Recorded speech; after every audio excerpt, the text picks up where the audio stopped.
Venezuela is located at the northernmost part of South America, facing the Caribbean Sea. The territory is a little larger than Texas and Florida together, and about half the area of Mexico. Venezuela is very well known for its oil industry and the Angel Falls. But what we are about to see will show us why Venezuela is much more than that, and why eco-travelers and avid adventurers seek this country out for their vacation destination.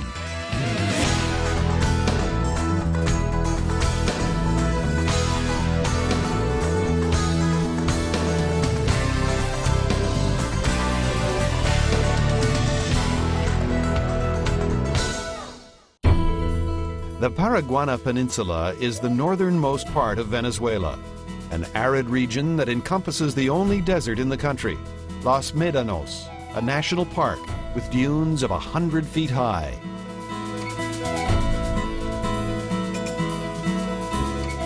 Some miles to the south is the capital of the state, Coro, the oldest Spanish settlement on the continent, and the first capital city of Venezuela in the early 16th century. Coro is the main colonial city in the country. No other city has taken so seriously the task of preserving the downtown like the Coro citizens have done. At the southern border of this desertic land lies the oasis of the Sierra de San Luis, where we find the Cataratas del Hueque, that is more like an Amazonian landscape. On the west, we find the Morrocoy National Park, the most outstanding mangrove swamp system in the southern Caribbean, a breeding ground for most of the fish of the Venezuelan industry. Beautiful beaches with crystal clear waters, islets and keys, channels and mangroves, marine birds and coral reefs are the best elements to attract tourists.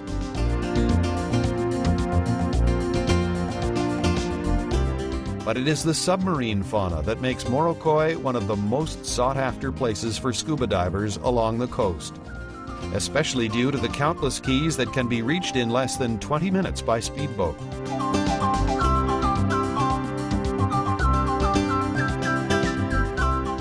The depth of the reefs barely reaches 100 feet, although most of the fish and invertebrates are located between 30 and 60 feet. The current is mild or non-existent, and the water temperature is around 80 degrees all year round. Morrocoy deserves to be discovered.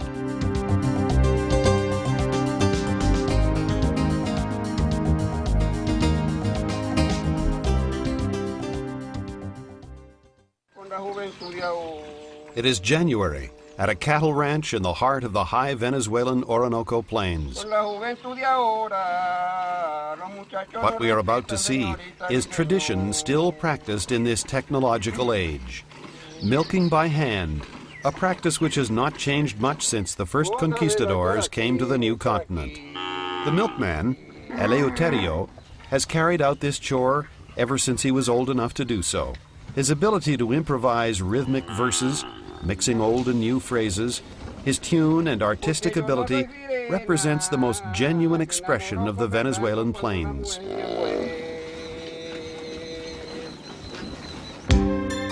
The plains, or llanos, comprise almost 40% of Venezuelan territory, mostly north of the Orinoco River. During the rainy season, from May to October, the llanos are a wetland with the appearance of a vast sea. On the contrary, during the dry season, from December to April, streams and small rivers dry up. In these channels and small ponds, the fauna find shelter and food. A group of Huatzin defend a mother and her chicks in her nest. We see a snail kite on a nest in a palm tree. In the distance, we can hear the rumble of howler monkeys.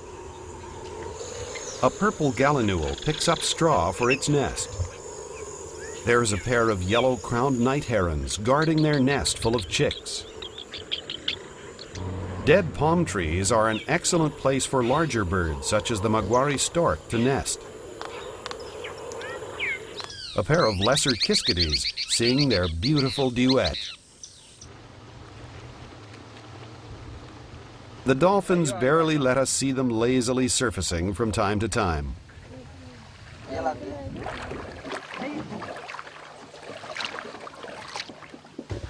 We leave the boat to look for some forest and savanna animals. An iguana watches us with caution. Deeper in the forest, we meet a black eagle mother and chick, the brilliant vermilion flycatcher in the shade of a tree. An unexpected encounter, the giant anteater comes back from its nightly raid in search of ants and termites. A lesser anteater sleeps on a limb. We saw a couple of Aplomado falcons nesting in a tree. We thought the eggs might have hatched and decided to put a camera on a long stick to see. We were right. 3 newborn chicks were in the nest. Suddenly we heard a faint call from the grass behind us. One of the chicks had fallen down from the nest. We decided to give him a second chance.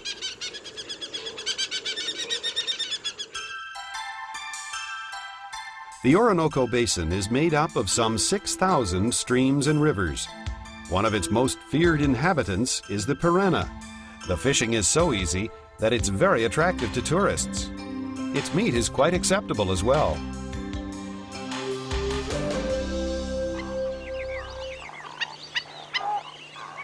The lagoons and ponds are beginning to dry out, and the waterfowl do what they do best, feeding on fishes trapped in the mud.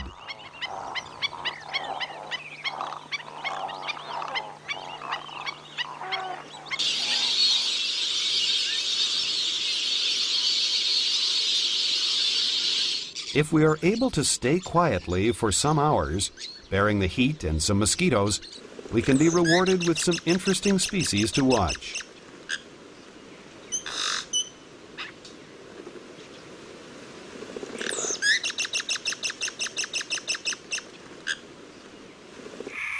Night is always interesting for exploring, since many different species come on stage due to survival adaptations and feeding strategies. The barn owl is ready to pounce. The patu is in the same business.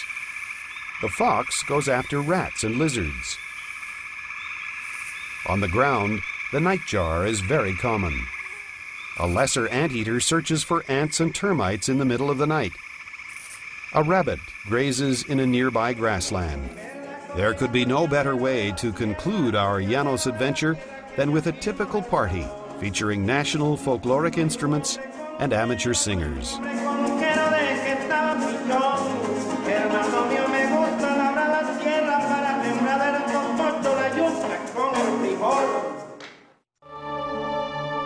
The state of Merida is located in the heart of these Andean mountains, some of which reach 16,000 feet and are the highest peaks in Venezuela.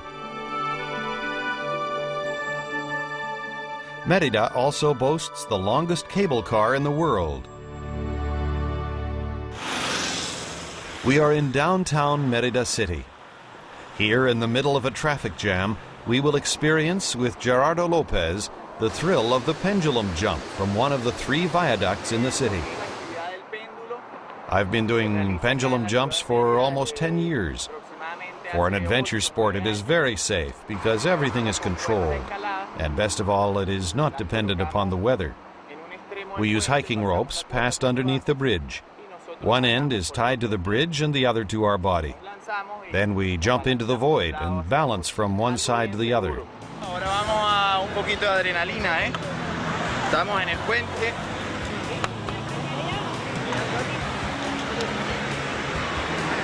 Ya estamos acá arriba. Vemos un poco ahí abajo. Invito a todos. Ok, chao a la gente que está acá arriba.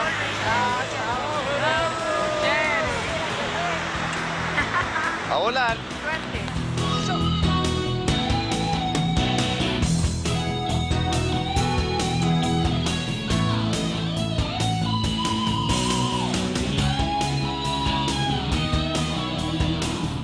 With minimum fitness, anyone can do the jump. Men, women, older people, and even youngsters, with the necessary authorization of their parents.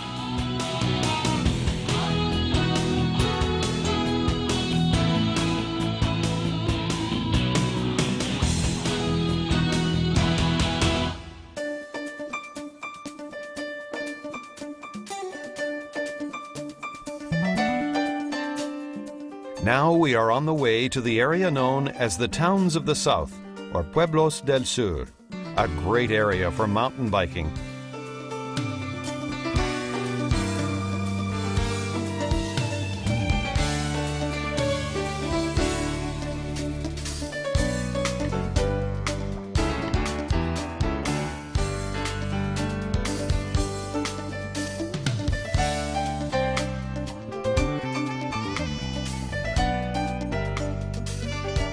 Should you wish a milder climate, you can try working out in the cloud forests which surround the city of Mérida, where you will find trails crossing up and down the hills.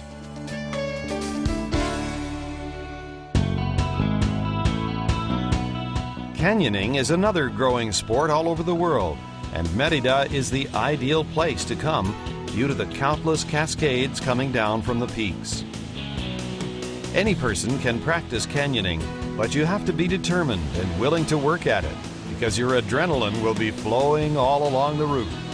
You'll be walking, sliding, rolling, and rappelling down waterfalls, dressed with neoprene wetsuits, harnesses, and equipped with special static mammoth canyoning ropes.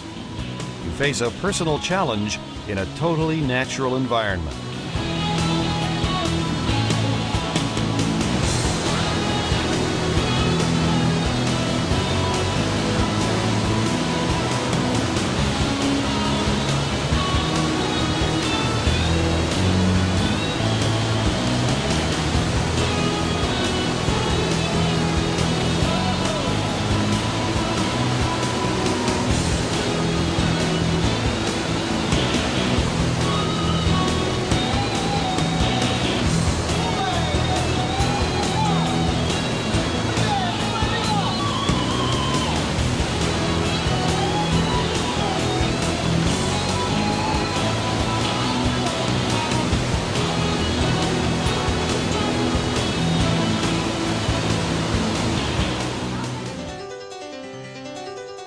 Yet another sport to practice in the Andes is paragliding, which has evolved into a highly portable, inexpensive, and safe way for people to realize their dreams of flight.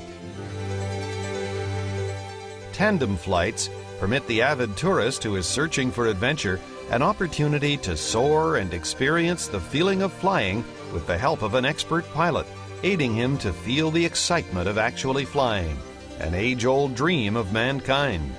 The spectacular open view and the conditions of dynamic winds, especially in the afternoon and at sunset, make Tierra Negra de las Gonzales one of the top 10 places for paragliding in the world.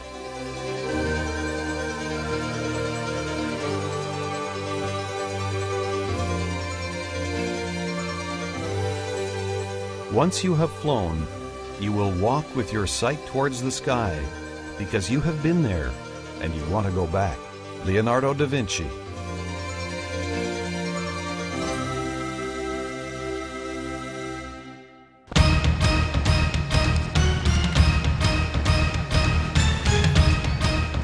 We are now in the Sierra Nevada foothills in the Siniguis River Valley, a great archaeological site not well known by most people.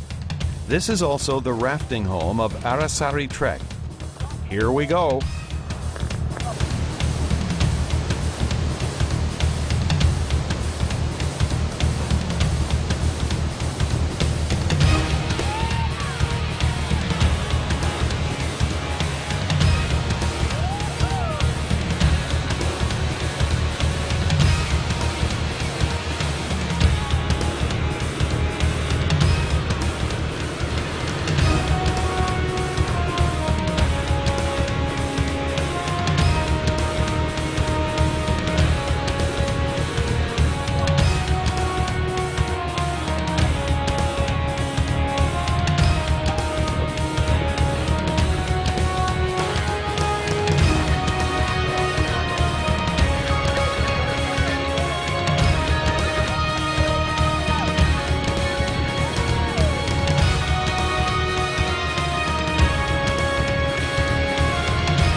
Rafting fever possesses our souls and rises more every time. We can't wait for the next day, and here we go again. Let's rock and roll!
mighty Orinoco River drains the Amazon region of Venezuela, together with the rivers sweeping down through the unexplored jungles of the Guyana Shield Highlands.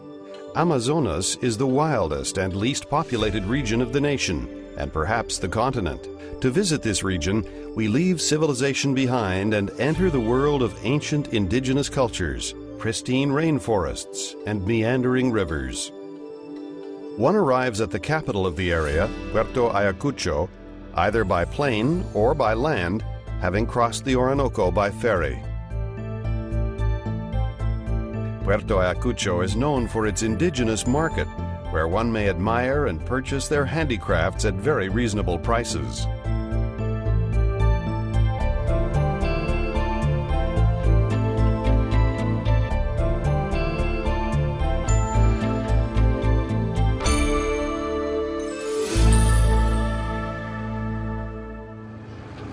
The next morning, we leave for our port of departure on the Orinoco. It is 2 o'clock, and we're ready to go. We will be navigating the Orinoco upstream for about 2 hours. 1 hour later, a storm arose, but fortunately showers pass as quickly as they come, and as soon as we enter the Sipapo River, the weather improves significantly and will remain so for the rest of the afternoon. Here we can see the color of both rivers, the black Sipapo and the brownish Orinoco.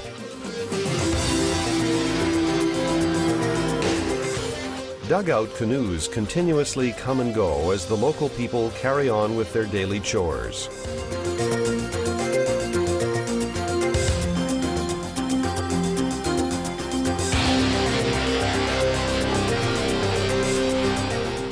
Our first stop is at the Caldero Rapids.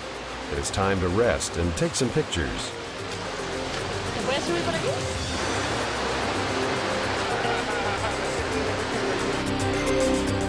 We carry onward.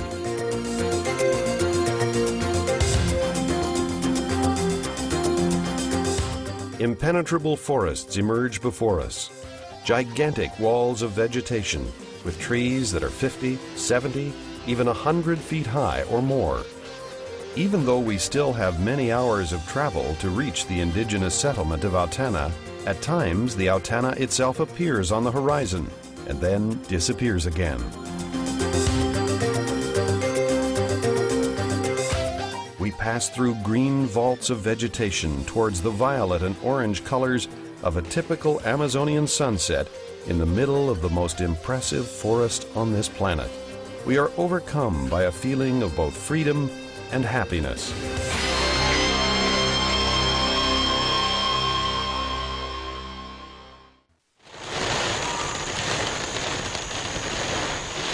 We spend the night in an indigenous settlement at the confluence of the Sipapo and Autana rivers. At dawn, it rains. During the rainy season, it rains every day in the Amazonian forest. After a couple of hours, the rains let up for a while, and some of us decide to walk in the forest. Everything is wet and covered with lichens, mosses, and above all, fungus, the main agents for recycling energy in the forest.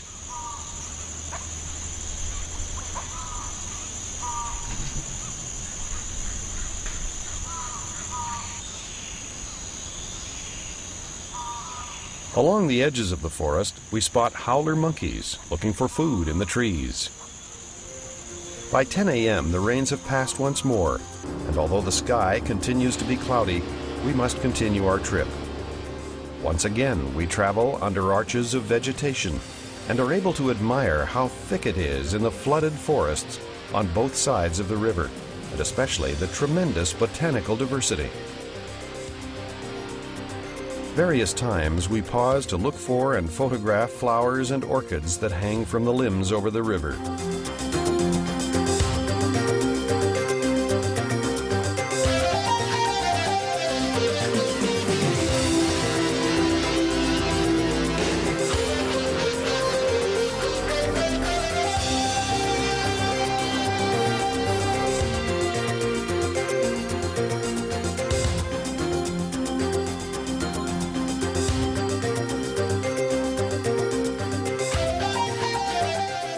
are approaching.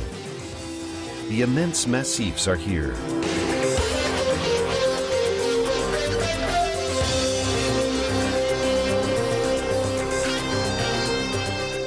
Finally, the Autana reveals itself to our eyes.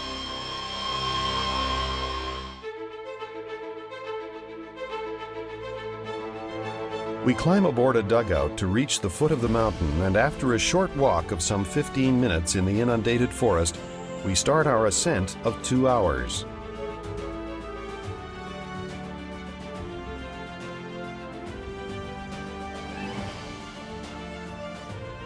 When we thought we had reached the top, the worst part is still to come. Here we are at the very top of the Churwata de Wahari, with the forest all around us down below, hundreds of meters distant. There it is, the magical mountain, the tree of all fruits, sacred for the Piaroas. Words cannot express our feelings. It all occurred when the people were still animals, because people descended from animals. The head of the village was the tapir. In the community, there was a kinkajou who went to look for food far away one night and came across the tree or mountain of all the fruits, the Autana Tepui. When he returned in the morning, the kinkajou smelled fragrantly like the fruits he had eaten. The community was curious and decided to send someone to ferret out the mystery.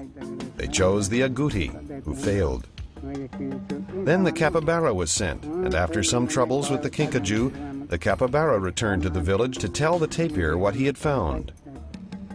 The community set forth to find the Autana. It was so tall and thick that it was difficult to climb. All the other animals failed except for the squirrel, who finally cut it down. When the tree fell, the animals began to eat the fruits and had a great party. But the moment arrived when there was no fruit left, so the tapir said, "Let us gather the seeds and sow them so we shall have fruits forever." Thus the seeds of all other fruits were spread across the earth.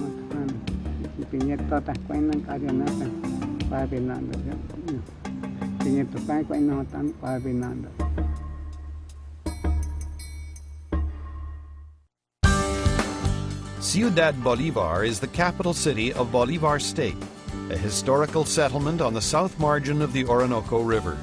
With its majestic hanging bridge, it holds many secrets of the Independence War in the well-preserved walls of the downtown colonial buildings.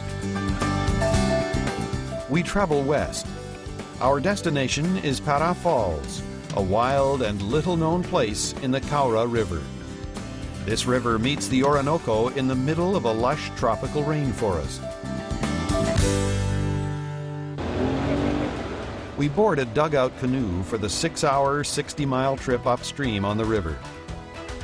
Barely 15,000 people inhabit this natural reserve of nearly 16,000 square miles. The system provides water, food, transportation, and habitat for the local communities and the wildlife. Along the way, we find only a few Indian villages in this vast territory.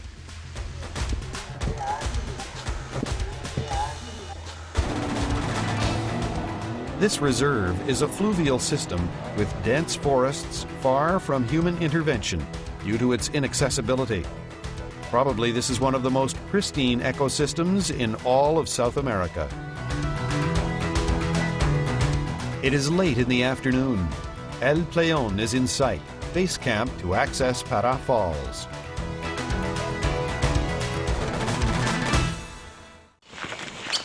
It is time for the 3-hour trek. The falls are the geographical accident that sets apart the low and high Caura.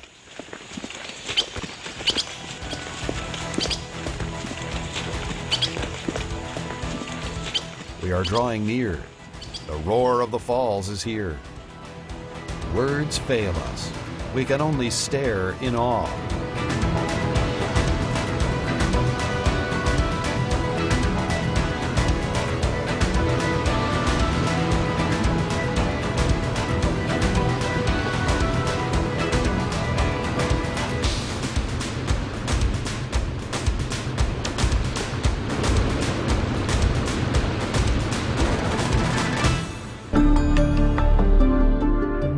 region in the southern Orinoco, known as the Guyana Shield, is one of the oldest formations on Earth, 1.5 billion years of age. It was formed prior to the separation of South America from the continent Gondwana. The erosion caused by the rain and winds during the millions of years has sculpted these tabletop mountains known by the Indian name of tepuis, 90% of which are located in Venezuela. Tepuis rise over the Amazonian forest up to 10,000 feet above sea level, like islands over a green carpet of rainforests. Each tepui is an ecosystem by itself. The regime of perpetual winds and rain has produced extraordinary adaptations only found in this part of the world. This remarkable characteristic has led to the fact that plants and animals from one tepui are different in terms of species to the others found in another tepui. From the scientific point of view, we can say that we have barely scratched the surface of tepuis, and the scientists that will reveal the secrets of this Conan Doyle's lost world are yet to be born. This is why tepuis are known as islands in time and space. In this supernatural landscape, formed by thousands of cascades, stands out Kere Pekupai Meru, best known as Angel Falls, the highest cataract in the world.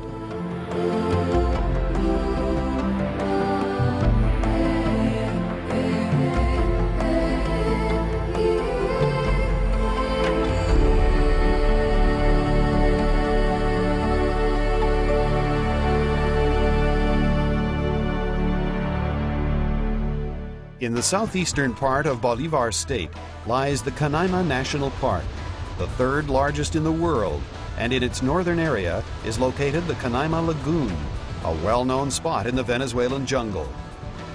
The highest lands of the park are known as Gran Sabana, a wide 180-mile strip ranging from 5,000 to 3,000 feet above sea level from north to south.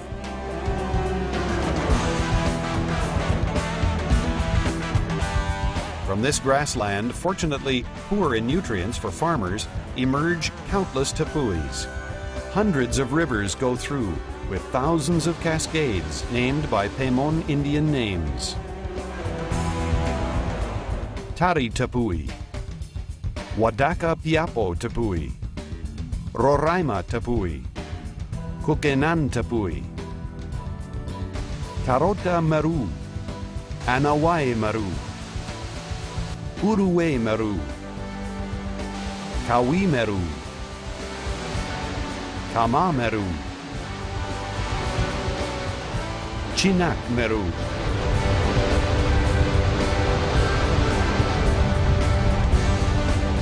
Haspe Creek, where the water runs off a bead of outstanding semi-precious stones. The southeastern part of Venezuela is well known in South America for its tremendous variety of avian species. It has several special ecosystems and is the home of some of the most bizarre species in this country. We are in the Amazonian rainforest of Las Claritas. Listen to the sound that's reminiscent of a chainsaw. It is the capuchin bird, one of the most bizarre species in the region. The cotingas are small, colorful fruit eaters that are hard to see because they are secretive, elusive, and noiseless. Bird watching along the Cuyuni River and its channels is a must. Here we can admire many species of the lowlands, such as the channel-billed toucan, feeding on a palm tree. The multicolored Guianean toucanet waits for its turn, as does the black-necked aracari, the white-tailed trogon. Now we are in the foothills of Sierra de Lima, well known as the stairway to Gran Sabana, the best place to spot the Guianean cock of the rock, another outstanding species with that rare plumage array over its head. Let's listen again. Those metallic vocalizations belong to the bearded bellbird.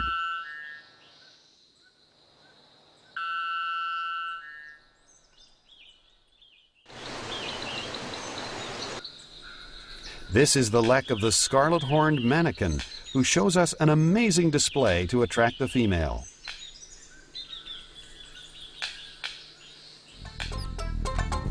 We close this incredible adventure seeking exotic birds, visiting the Barquilla de Fresa Inn, where in a natural environment we get ready to have fun with the hummingbirds show.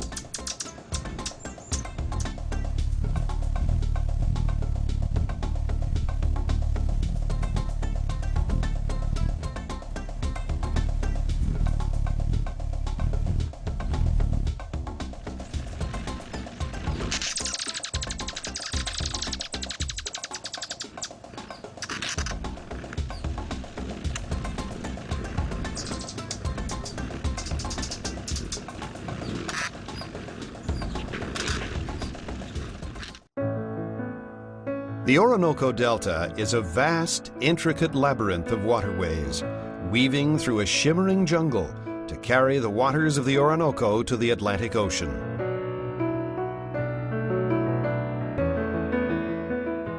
The Warao Indians, literally the canoe people, are the native inhabitants of the delta. Family groups reside in wooden houses raised on stilts along the banks of the river and spend most of their daily lives in canoes, fishing the nearby waterways, hunting and gathering in the surrounding forests. The Warao are some of the fewest tribes that still maintain their ancestral way of life through oral tradition and ceremonies related to the fact that they believe that being on earth, they are in paradise. That's the reason they always seem to have a smile on their faces.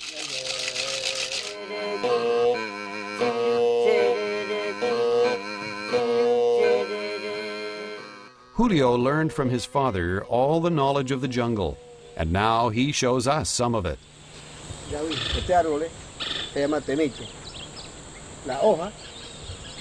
This palm tree is named temiche. The leaves are used to build roofs. The fruits contain water to drink, as the big coconut fruits do. When we go hunting in the jungle for 6, 8 hours, we get thirsty, and this is a great source of water to drink. The limb holding the fruits is used to make 2 sticks that, when rubbed one against the other, can produce fire. Of course, you have to get it dried first or find some dry on the jungle floor. When the fire starts, then you burn the woody cloth which covers the flower cluster.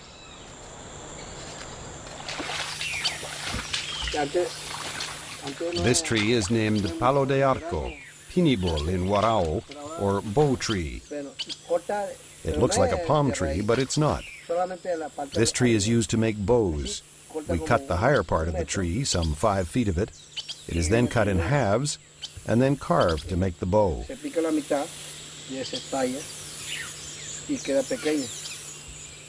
can be used to hunt birds, fishes, and small mammals.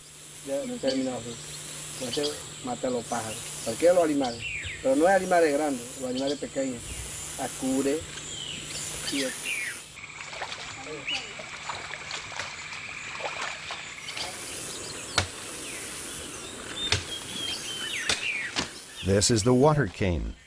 You can drink directly from it. If you cut one 10 feet long, you can get a quart of water.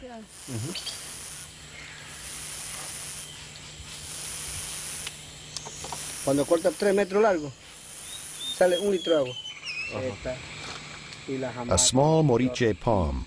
From here we get the fibers for all the goods we make, like baskets and hammocks. To make one, we need 30 buds like this.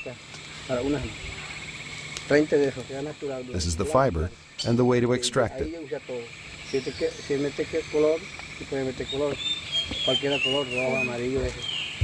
Si quiere hacer así blanco, y hace blanco también. Y este hace la seta. Y ahora viene. This is an adult moriche palm, the tree of life for the Warao. It is used for many purposes. When the tree trunk falls to the ground, a beetle lays its eggs on it, and 21 days after that we harvest a worm that we call candy. Very nutritious.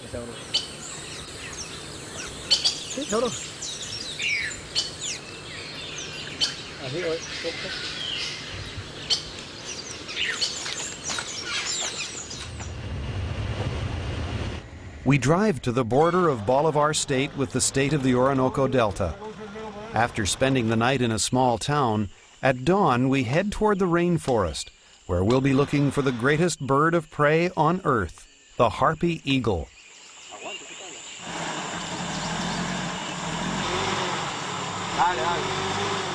This trail was used decades ago for the exploitation of the forest.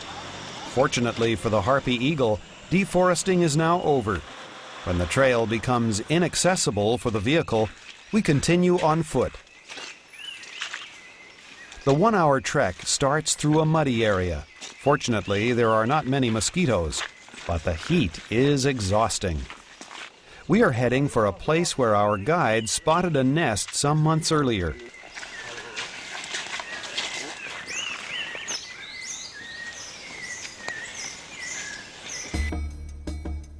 The harpy eagle can reach up to 40 inches and 20 pounds in weight, and is capable of flying up to 50 miles per hour. It is relatively half the size of an average-sized man, and it is this size that makes it such a formidable hunter. There is no doubt about it, he is absolutely intimidating. The only enemy of this fabulous predator is man, due to the intervention of its habitat. The harpy eagle needs very large territories to survive, and it is our compromise to keep this endangered species alive on our planet. Now we travel to the Caripe area in the Monagas state. In this mountain range lives one of the strangest birds in the American tropics, the oil bird. La Cueva del Guacharo houses some 10,000 individuals, nocturnal dwellers that feed on fruits during the night and in the daytime inhabit the cave. To fly in total darkness, oil birds utilize a navigation system known as echolocation, in which they emit clicks audible to the human ear. Some centuries ago, local people hunted the chicks to extract fat from their tissues, to be used in the kitchen and for oil lamps.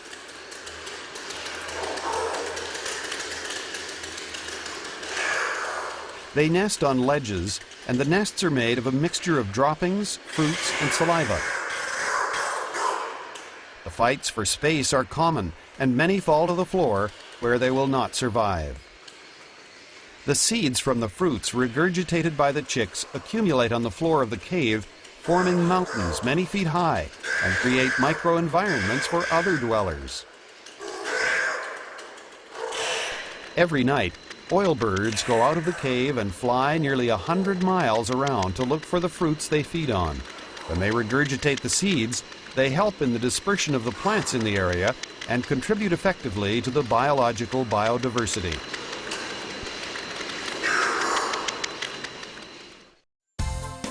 Los Roques is located 100 miles east of Bonaire and 85 miles north of Venezuela.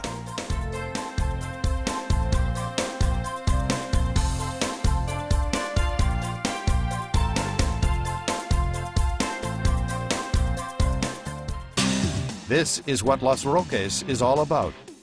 But why is it different to any other Caribbean island?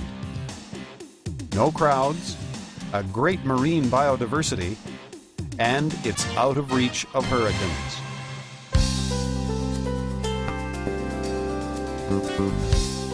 Los Roques is formed by more than 300 islets, keys, and sandbanks, and it is now starting to be known by divers from other places in the world. The abundance and diversity in its waters are barely surpassed by a handful of other Caribbean destinations. The archipelago of Los Roques harbors all the typical ecosystems of the tropical marine and coastal areas. Los Roques has it all. Discover what the Caribbean was like 30 years ago, especially with regard to scuba diving. There are several diving operators in the area, but undoubtedly the only way to see it all is by live aboard, and the only one that takes you to all of it is the Antares Dancer, a Peter Hughes vessel from its worldwide renowned Dancer fleet. We are ready for a week of diving adventure. No larger vessels are allowed in the marine park, and only small boats can be tied up to the buoy sites. Maximum 10-minute rides bring us to the diving places, and we do not have to swim back to the vessel at the end of the dive. The boat picks us up where we surface.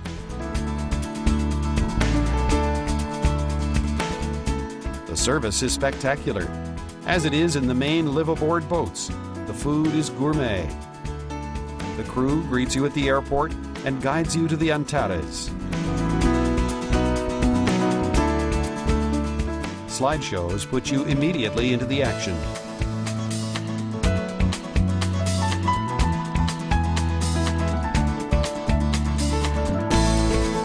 The gear is transferred into the boat, and you don't have to touch it anymore for the rest of the week, except while diving. This is why it's so easy to make 5 dives per day. In Gran Roque Island, there are interesting dive sites like a submerged pinnacle named La Guasa, where it is very common to see turtles that do not fear men because they are in a protected area. At the base of the pinnacle, there's a huge green moray that greets the divers because of its natural curiosity. A rare spectacle, a couple of balloonfish in courtship, not shy of divers.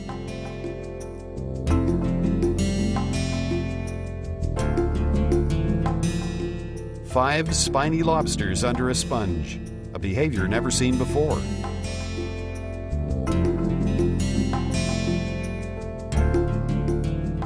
An octopus does its mimicry display and sends us, his aggressor, a water jet. In the neighborhood, another octopus captures a conch and takes it to its den. In a crevice, we find a seahorse swimming to a soft coral branch. Near the site, there's a cave full of silversides.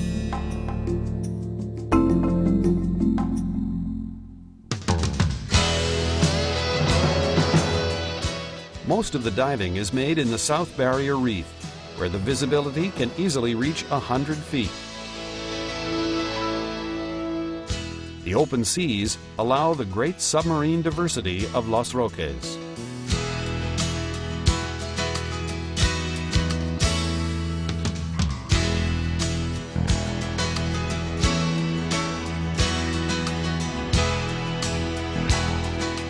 The prestigious Rodale Scuba Diving magazine wrote in one of its articles, "The reefs are healthy, and in sheer numbers and diversity of fish, Los Roques looks more like an Indo-Pacific reef than a Caribbean one."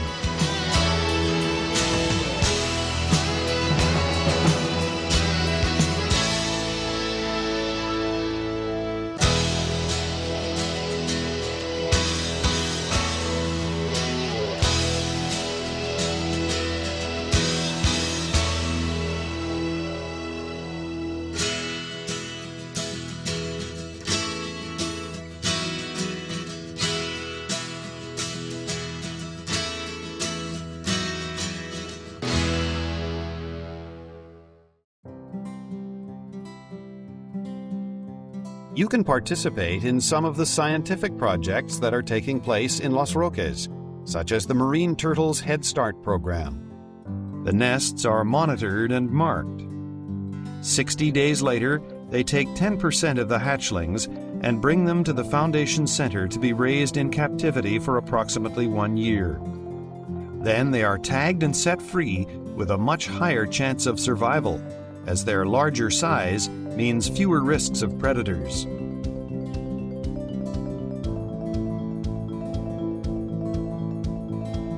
You can also help as an assistant in the shark tagging project of juveniles that dwell in the mangroves of Los Roques. These juveniles are protected in these breeding grounds till they're mature enough to migrate all over the Caribbean, including as far as the Bahamas. Feeding grounds for several species have been found in Los Roques, and data are being collected regarding their feeding habits and the growing rate.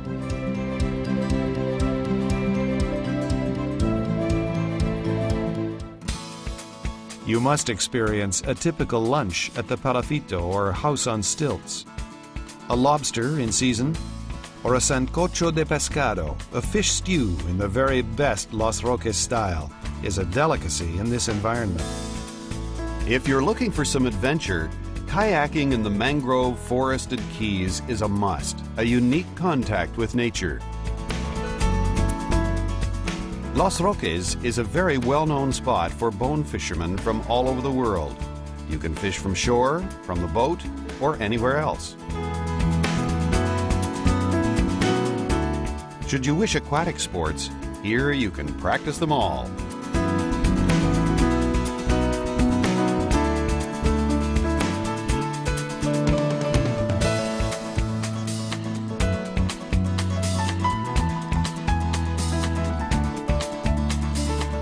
If you're simply attracted to nature, this is the right place to be.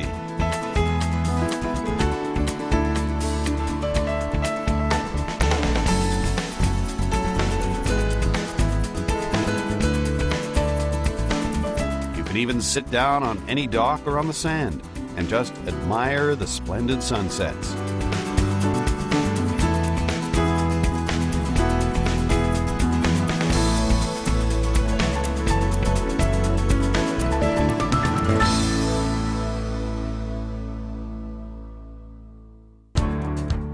Venezuela is a land of contrasts and has a tremendous variety and biodiversity, rivaling any other exotic spot in the world.